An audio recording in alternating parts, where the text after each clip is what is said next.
அனைவருக்கும் கருவூர் விஜயலட்சுமி கிருஷ்ணமூர்த்தியின் பணிவான வணக்கம். இந்த பதிவில் மணிவாசக பெருமானனுடைய குரு பூஜையினுடைய சிறப்பை பற்றி பார்க்க இருக்கோம். வருகிற ஞாயிற்றுக்கிழமை ஜூன் மாதம் 29ஆம் தேதி மாணிக்கவாசகருடைய குரு பூஜை தினம் எல்லா சிவஸ்தலங்களையும் கொண்டாட இருக்கிறது.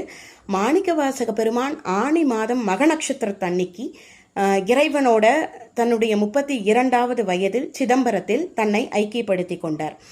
மணிவாசக பெருமானுக்கு மட்டும் ஒரு தனி சிறப்பு.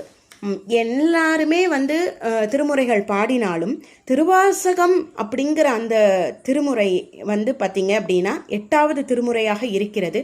அது சிகா மந்திரம் என்று சொல்லக்கூடிய சிரசுக்கு சமமாக, இறைவனுடைய சிரசுக்கு சமமாக உயர்ந்த திருமுறையாக கருதப்படுகிறது. ஏன் அப்படி அப்படின்னா, மாணிக்கவாசகர பெருமான இறைவன் ஆட்கொண்ட விதம் ஒரு மிக அற்புதமான ஒரு தன்மையில் இறைவன் ஆட்கொண்டார்.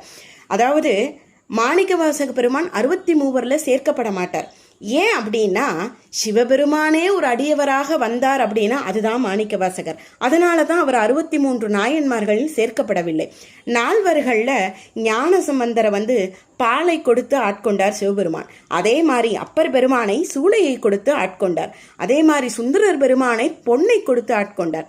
ஆனால் மணிவாசக பெருமானையோ தன்னையே கொடுத்து இறைவன் ஆட்கொண்டார் என்றால் அப்போ மாணிக்கவாசகனுடைய தன்மை என்னவாறு இருக்கும் அப்படிங்கிறத இதிலேயே நாம புரிஞ்சுக்கலாம்.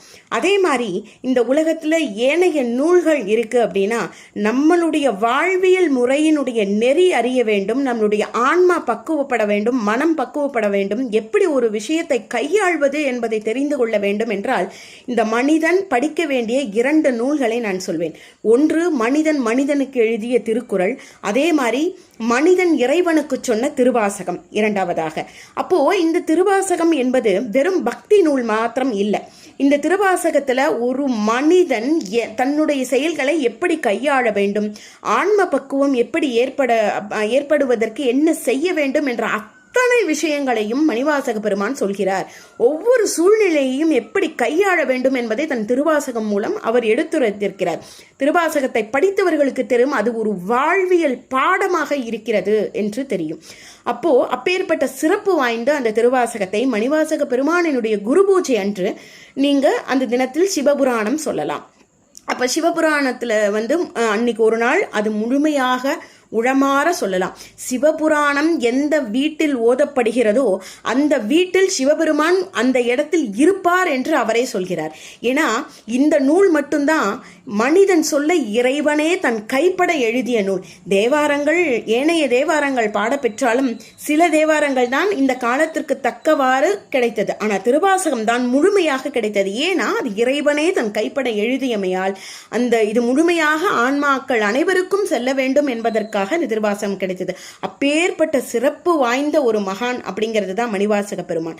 அவருடைய குரு பூஜை அன்று மனதார ஒரு தீபம் ஏற்றி அவரை வழிபட்டு அவருடைய நாமத்தை நாம மனதார ஜெபிச்சு, அதே மாதிரி அன்னைக்கு திருவாசகத்தையும் ஓதி ஆலயங்கள்ல நிச்சயமாக மாணிக்கவாசக பெருமானுடைய குரு பூஜை அப்படிங்கிறது நடக்கும்.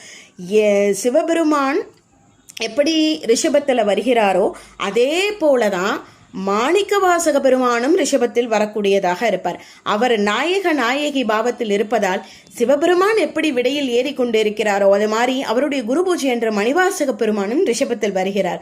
அதே மாதிரி திருப்பெருந்துறையில பாத்தீங்க அப்படின்னா மணிவாசக பெருமான் தான் இறைவனாகவே ஆத்மநாதராகவே அவர்தான் எல்லா உற்சவங்களையும் ஏற்றுக்கொண்டிருக்கிறார்.